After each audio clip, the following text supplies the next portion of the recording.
मित्रों नमः संस्कृताय। मिथिलेश हरदेनिया के साथ जुड़ रहे हैं संस्कृत विषय के साथ। अभी तक जो संधियां पढ़ी हैं वो अपन अच संधि पढ़ रहे थे। मित्रों आज हल संधि शुरू करेंगे। हल तो समझते हैं आप, माहेश्वर सूत्र में हयवरट से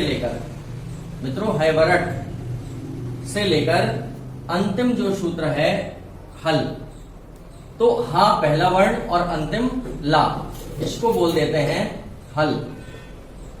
मित्रों ये जो हल है तो ये इसमें सब व्यंजन, हल मतलब व्यंजन, तो जो हल की संधि है वही व्यंजन संधि है। तो मित्रों इस तरह से व्यंजन संधि को हम हल संधि भी कहते हैं। व्यंजन है क्या?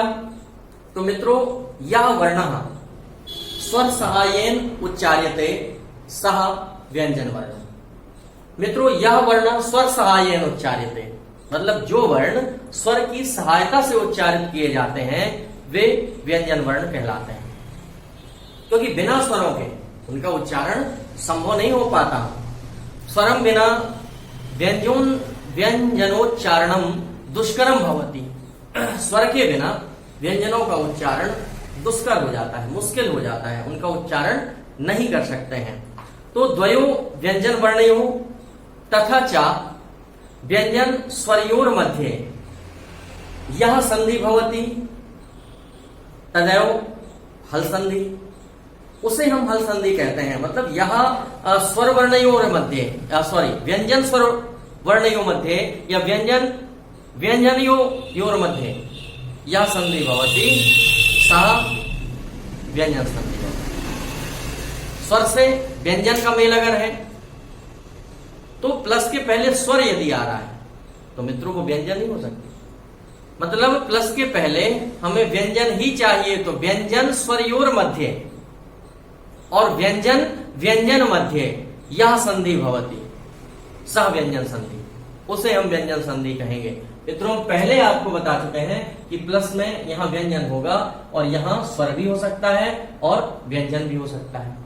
तो व्यंजन स्वरयोर मध्य तथा च व्यंजनयोर मध्ये यह संधि भवति सह हल संधि, उसे हम हल संधि कहते हैं। मित्रों हल संधि की बात करें यदि, तो हल संधि में बहुत सारे सूत्र हैं। जो अष्टाध्यायी है, अष्टाध्यायी के लगभग 150 सूत्र व्यंजन संधि के हैं, और अष्टाध्यायी में यदि 150 सूत्र व्यंजन संधि के होते हैं तो 150 सूत्रों के द्वारा व्यंजन संधि को पढ़ना बहुत कठिन हो जाता है। हमारा उद्देश्य विद्वान बनना नहीं है, हमारा उद्देश्य सरल से सरल तरीके से कम मैटर को पढ़कर और सफलता प्राप्त करना हमारा उद्देश्य। तो मित्रों कम से कम सूत्रों के द्वारा हम ज्यादा से ज्यादा व्यंजन संधि को कवर कर पाए, ऐसा कुछ प्रयास करना है। आप कहें कि 100% प्रयास व्यंजन संधि का, तो मित्रों वो संभव नहीं है। मुझे नहीं लगता कि भारतवर्ष में पूरे 150 सूत्रों के द्वारा पूरी व्यंजन संधि पढ़ाना संभव है आजकल, क्योंकि ऐसा संभव नहीं है। क्योंकि उसके लिए 150 सूत्र के द्वारा हल करना मतलब कम से कम 100-150 दिन व्यंजन संधि ही पढ़ी जाए फिर, क्योंकि एक दिन में व्यवस्थित 1 या 2 सूत्र हो पाते हैं। तो कम से कम 100-150 दिन अगर हम व्यंजन संधि पढ़ें तो मित्रों इतना विद्वान हमें नहीं बनना है। हमें कुछ सूत्रों के माध्यम से ज्यादा संधि कवर करना है। तो व्यंजन संधि हम 70 से 80% आपकी कवर करवा देंगे। और कवर क्या, जो भी आपके पास किताबें हैं, लूसेंट, अरिहंत, आनंद, इनकी जो भी संधियां हैं या संधियों के उदाहरण हैं उसमें व्यंजन संधि के, वो आप शब्द देख लीजिए। तो जो नियम हम आपको बताएंगे 10-12 नियम उन्हीं के अंतर्गत होंगे। यदि कोई संधि ऐसी है जो मेरे द्वारा बताए सूत्रों के अंतर्गत नहीं आती है तो ऐसे आपको 4-6-10 शब्द मिलेंगे, वो 4-6-10 शब्द आप अलग से याद कर लीजिए। इतने में आपको पूरी व्यंजन संधि बनने लगेगी। देखिए बहुत अच्छा तरीका है, स्वर से थोड़ा सा हटके है। व्यंजन के कभी भेद नहीं आएंगे परीक्षा में। स्वर के भेद तो आते हैं कि स्वर संधि के कितने भेद होते हैं। कुछ लोग कहते हैं कि 5 भेद होते हैं, कुछ किताबें लिख रही हैं 7 भेद होते हैं, कुछ किताबें लिख रही हैं 8 भेद होते हैं। तो मित्रों स्वर संधि या संधि के 8 भेद होते हैं। पिछले वीडियो में हम आपको बता चुके हैं। आज व्यंजन की बात है तो ऐसा प्रश्न कभी नहीं आएगा कि व्यंजन के कितने भेद होते हैं, क्योंकि व्यंजन के कोई भेद नहीं होते। व्यंजन संधि को विभिन्न सूत्रों के माध्यम से सिद्ध किया जाता है। तो कुछ सूत्र जो अत्यावश्यक हैं या अपनी पुस्तकों में वो संधियां मिलती हैं, उन संधियों के कुछ सूत्र हमें यहाँ पढ़ना है। तो लगभग 10 सूत्रों के द्वारा या 11 सूत्रों के द्वारा हम यहाँ पर संधि पढ़ेंगे व्यंजन को, और आप समझिएगा बिल्कुल समझ में आएगी। और जब आप व्यंजन संधि पढ़ लेंगे तब आपको लगेगा कि नहीं, हमने संधि को बहुत बेहतर पढ़ा है। तो शुरू करते हैं व्यंजन संधि। मित्रों, व्यंजन संधि आपको समझ में आ गई होगी। अब व्यंजन संधि के कितने सूत्र हमें पढ़ना है, वो सूत्र कौन से हैं, उन सूत्रों को आपको यहाँ देखना है। तो मित्रों, यहाँ हम लिखते हैं 10 सूत्र। तो 10 सूत्रों में से फिर एक एक सूत्र को लेकर उसके बारे में चर्चा करते हैं। मित्रों, ये देख रहे हैं आप, पहला है स्तुत्व संधि, दूसरा है स्तुत्व संधि, तीसरा जशत्व संधि, चतुर्थ संधि, अनुनासिक, अनुस्वार, परस्वर। तो इतने ये संधियों के नाम हैं और ये सूत्र हैं इनके। अब जैसे इसका छत्व षष्ठवटी सूत्र है, कुछ लोग इसको छत्व संधि नाम से भी जानते हैं, इसको चागम या चोगम नाम से भी जानते हैं, लेकिन हमने वो नाम नहीं लिखे हैं, डायरेक्ट सूत्र लिखे हैं, क्योंकि इनके नाम कुछ प्रसिद्ध नहीं है। राइटर्स ने अपने अपने अनुसार किताबों में अलग अलग लिखे हुए हैं, लेकिन ये जो नाम है ये सभी पुस्तकों में एक समान मिलते हैं। यदि इतने सूत्र अपन समझ लेते हैं तो निश्चित तौर पे व्यंजन संधि बहुत कवर कर पाएंगे। स्तुत्व संधि का सूत्र है स्तो, स्तुना, स्तुः। मित्रों, घबराहट हो रही होगी, लेकिन बिल्कुल डरिएगा मत, भूत है ये, डरावने दिखते हैं, मतलब पूरी व्यंजन संधि डरावनी दिख रही है, उतनी कठिन है नहीं, उतना दम नहीं है उसमें। जब हम आपको ये सूत्र समझाएंगे तो आपको लगेगा कि अरे इसमें तो कुछ भी नहीं है। ठीक है, तो बिल्कुल घबराइएगा नहीं, धैर्य के साथ पढ़िएगा, मैं समझाऊंगा, आप समझेंगे, आएगी कैसे नहीं। स्तो, स्टुना, स्टु, आप देख रहे हैं कि स्तो, स्टुना, स्टु और स्तो, स्टुना, स्टु, ये दोनों साड़ू भाई हैं। साड़ू भाई समझ रहे हैं ना, बिल्कुल एक से दिख रहे हैं। साड़ू भाई सभी लोग समझते होंगे, उसकी परिभाषा एक ही कंपनी के द्वारा ठगे गए 2 या 2 से अधिक व्यक्ति आपस में साड़ू होते हैं, लगभग समान गुण दोष होते हैं, बस ये दोनों एक सी दिख रही हैं, इसलिए हम इनको साड़ू भाई बोल देते हैं। झलान जसवंते, खरीचा, यरो अनुनासिके, अनुनासिकोवा, मो अनुस्वारः, तोरली।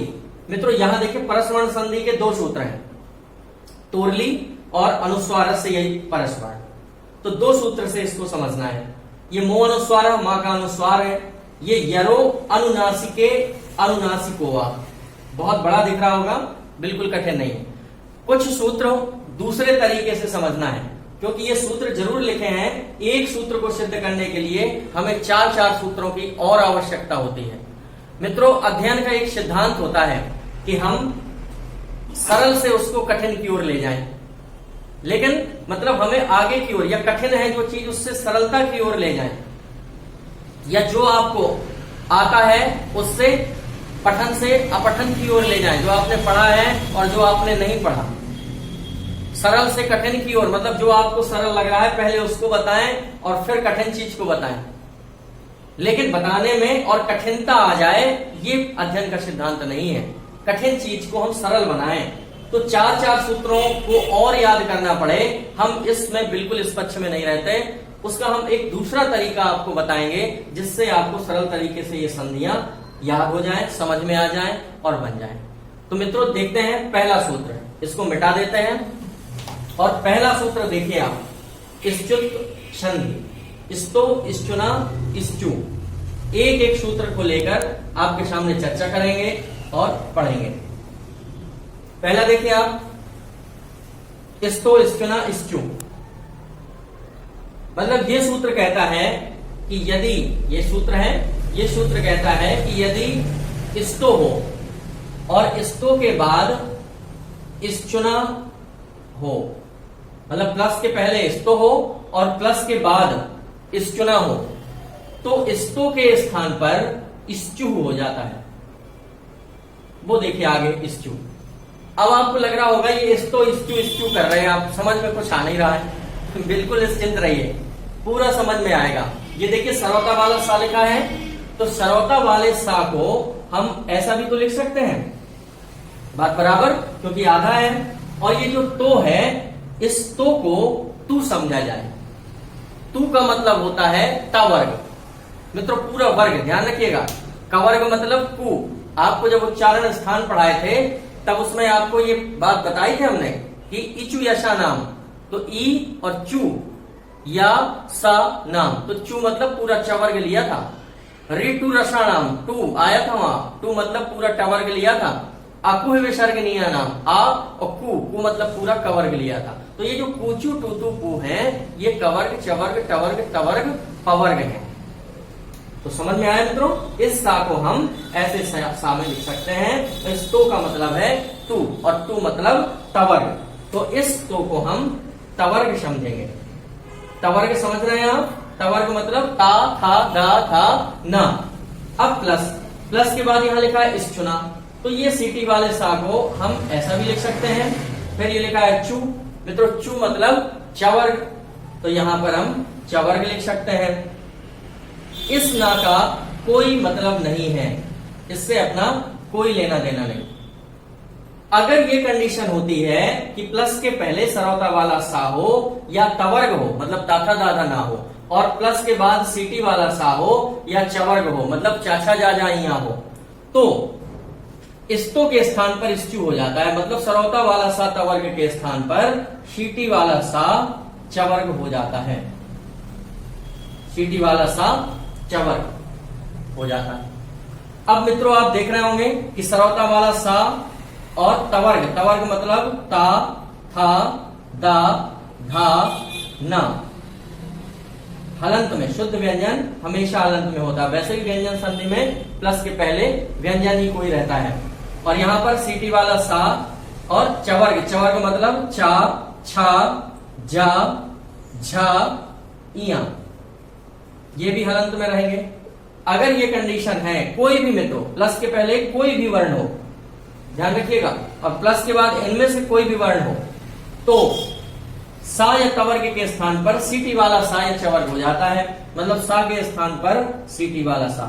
यहां क्रमशः जरूर ध्यान रखिएगा कि क्रमशः सरौता वाला सा या तवर्ग के स्थान पर क्रमशः सीटी वाला सा चवर्ग हो जाता है।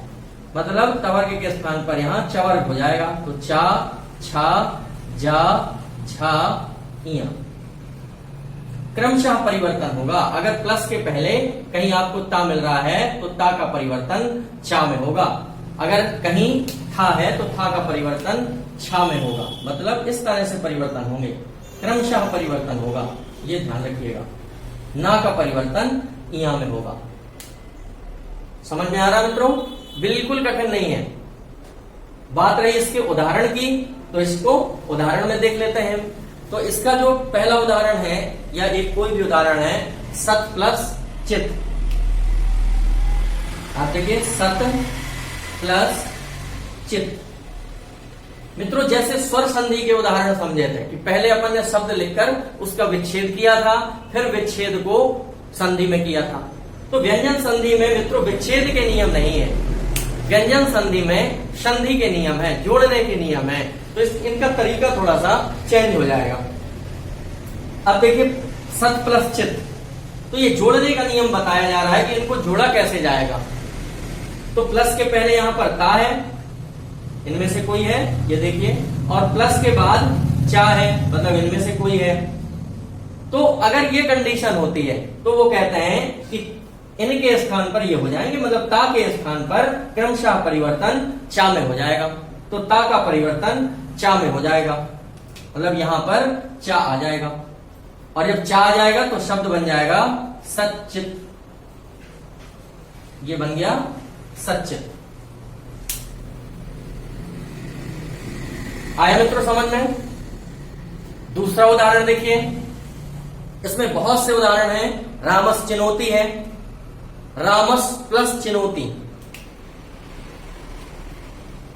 रामस प्लस चिनोती।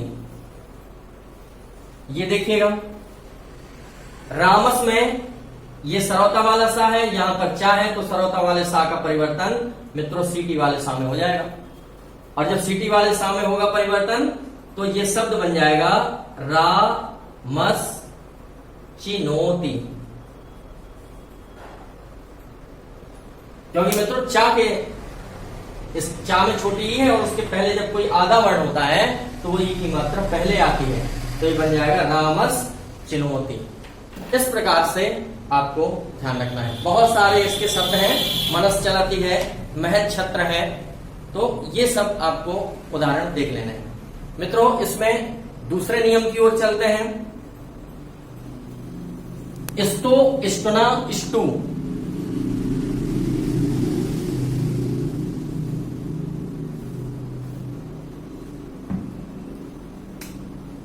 मित्रों दूसरा नियम, इस्तो, इष्टुना, इष्टु।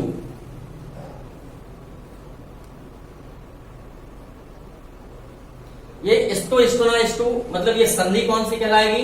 इष्टुत्व संधि। वो है इष्टुत्व संधि। इस्तो, इष्टुना, इष्टु यह है इष्टुत्व संधि। इस्तो, इष्टुना, इष्टु दोनों एक सी हैं।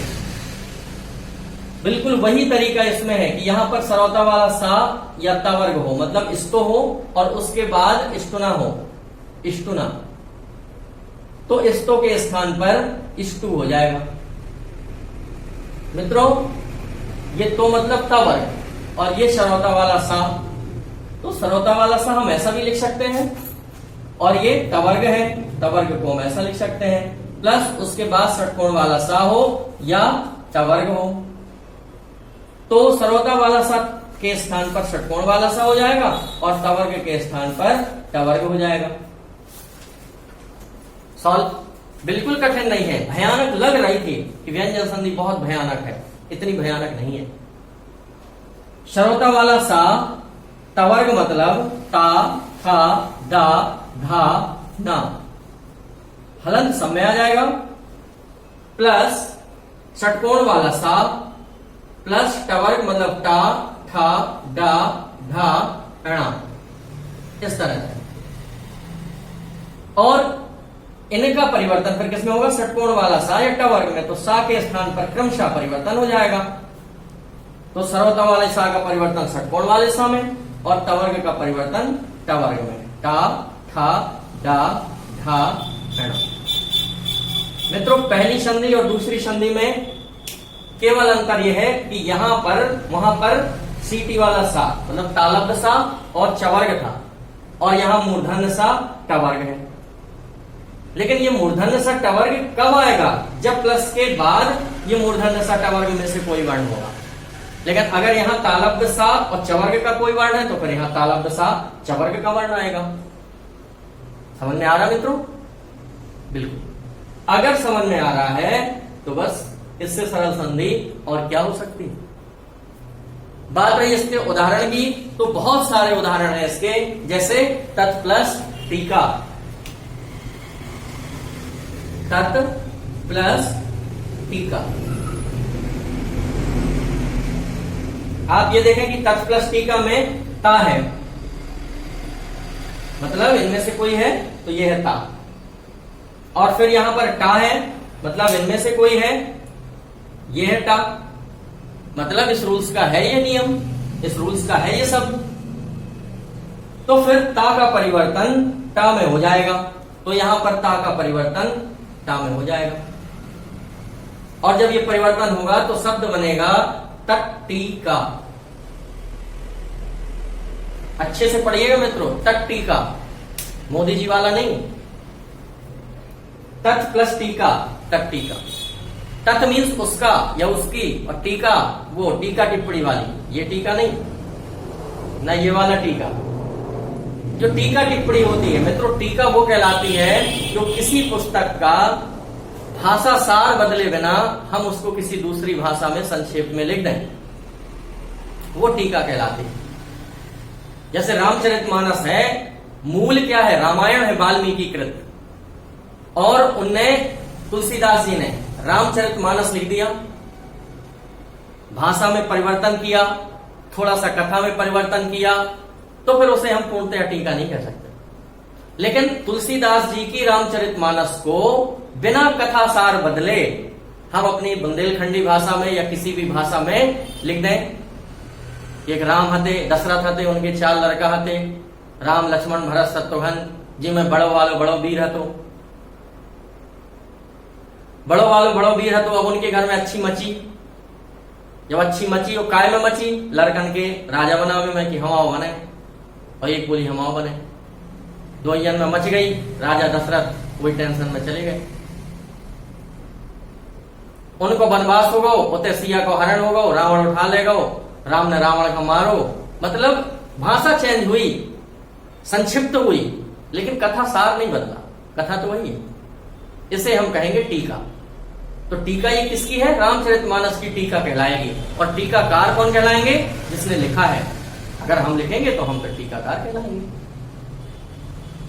तो तत् मीन्स उसकी, टीका मीन्स टीका। तो तत् टीका मतलब उसकी टीका।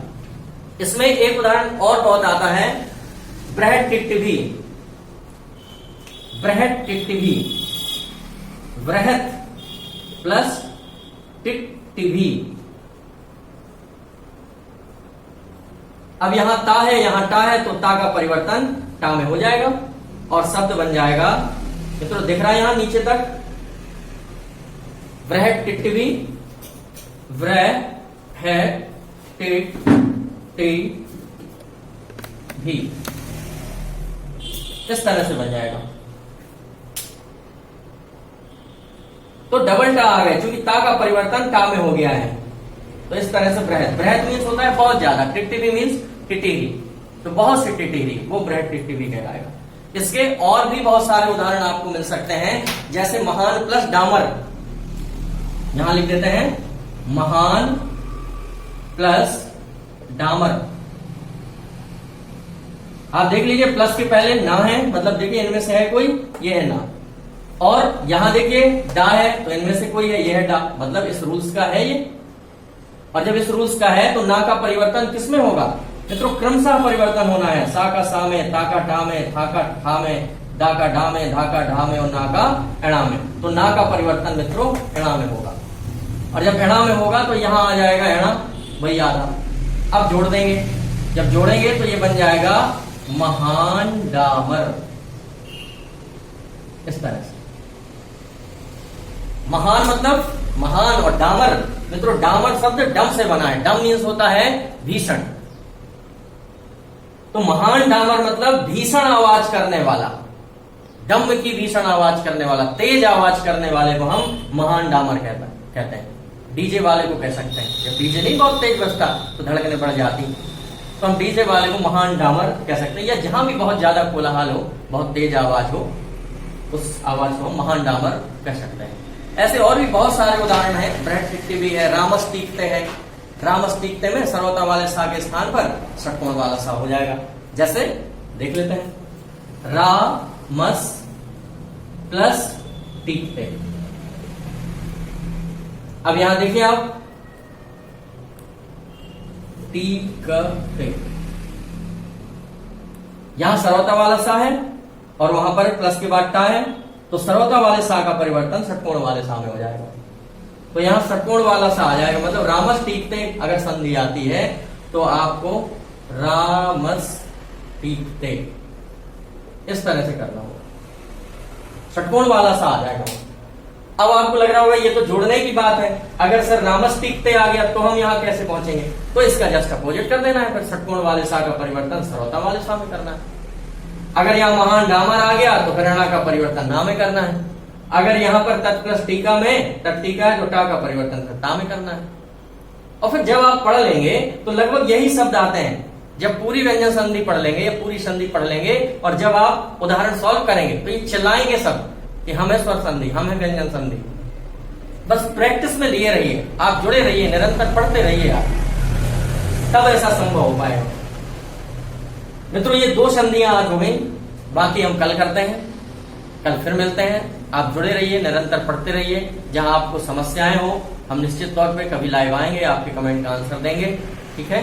बाकी अगले वीडियो में मिलते हैं, तब तक के लिए नमस्कार।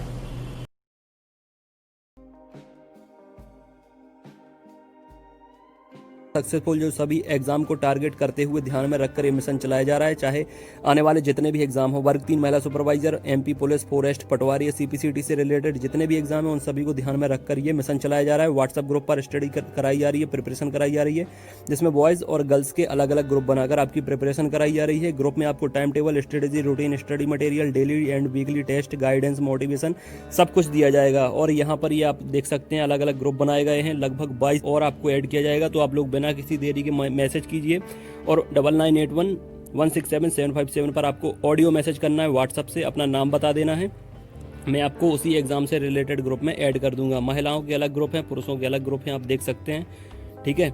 और इसके साथ साथ strategy, routine, syllabus, complete plan आपकी स्टडी के लिए, ताकि आप लोग बेस्ट रैंक हासिल कर सको यहाँ पर, ठीक है। आपकी तैयारी के साथ ही आपको पता लग जाता है कि आप अब अच्छी मेरिट हासिल करने वाले हो, क्योंकि यहाँ पर आपको टाइम टेबल दिया जाता है। हर एग्जाम का अलग टाइम टेबल होता है जो 7 दिन में बदलता रहता है। जुड़ने से आपको फायदा क्या मिलेगा? Time table, strategy, routine, study material, daily weekly test, guidance, motivation सब आपको मिलता रहेगा। जुड़ने के लिए आपको 99811677 और 757 ये व्हाट्सअप नंबर है, इस पर आपको ऑडियो से नाम बता देना है अपना, और किस एग्जाम के लिए आपको जुड़ना है वो भी मुझे बता देंगे तो मैं आपको जोड़ लूंगा।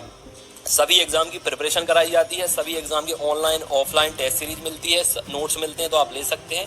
ये सारा कुछ आप देख सकते हैं। कम से कम 1000 से ज़्यादा स्टूडेंट वर्ग 3 की प्रिपरेशन लगातार कर रहे हैं, जिनने नोट्स मंगाए हैं। 5000 से ज़्यादा स्टूडेंट मेल और फीमेल ग्रुप में जुड़े हैं। खासकर एमपीटीईटी के लिए टाइम टेबल दिया गया है उन्हें, और एमपीटीईटी के लिए जो स्पेशल नोट्स बनाए गए हैं, पीईबी जो सिलेबस है उसके हिसाब से उसको लेकर पढ़ना आप जरूर शुरू करें, क्योंकि उससे पीईबी सिलेबस पूरा कंप्लीट कवर किया गया है। मार्केट में ऐसी कोई बुक नहीं है जो सिलेबस को कवर करे और इतना बेहतरीन स्टडी मटेरियल आपको दिया जाए, जिसमें शानदार पेडागोजी भी दी गई है जो 15 नंबर की आने वाली है, और बाकी आपका जो 15 नंबर का अलग पार्ट है वो भी इसमें अच्छे से कवर आपका हो जाएगा। नोट्स लेने के लिए आप इंदौर में आ सकते हैं, हैंड टू हैंड भी ले सकते हैं, छतरपुर में भी ले सकते हैं। हैंड टू हैंड आपको कम कीमत में वो तुरंत मिल जाएंगे, बाकी आप अपने घर पे भी मंगा सकते हैं स्पीड पोस्ट से। उसके लिए भी मुझे 9981167757 पर मैसेज कर दें। छतरपुर का जो ऑफिस है वो छत्रसाल बुंदेलखंड यूनिवर्सिटी के सामने है। इस तरह के जो नोट्स बनाए गए हैं सारा कुछ स्पेशल फैकल्टी के द्वारा, कोशिश यही की जाएगी कि आपके 125 प्लस अंक आए, चाहे आप किसी भी कैटेगरी से बिलोंग करते हो। 125 प्लस अंक अगर आपके आ गए तो सिलेक्शन आपका वर्ग 3 में होने से कोई रोक नहीं सकता, ठीक है फ्रेंड। अब इसके साथ साथ ऑनलाइन टेस्ट सीरीज, जिसकी प्रिपरेशन उन्हें लगता है कि हो गई है, वो ऑनलाइन टेस्ट सीरीज भी लगा सकते हैं। ऑनलाइन टेस्ट सीरीज भी मैं आपको प्रोवाइड कर दूंगा। 30 ऑनलाइन टेस्ट मिल जाएंगे, 20 आपको पीडीएफ मिल जाएंगी। ये ऑफिस है हमारे छतरपुर का। यहाँ पर ये आपका चैनल है। प्यार देने के लिए, सपोर्ट देने के लिए बहुत बहुत शुक्रिया आपका। चैनल को सब्सक्राइब कर सकते हैं, जुड़ सकते हैं जितने भी नए मेंबर हैं, और पुराने मेंबर को परिवार का हिस्सा बनने के लिए शुक्रिया फ्रेंड्स। अपनी सेहत का ख्याल रखें, कोरोना से बच कर रहें। God bless you, all the best and take care.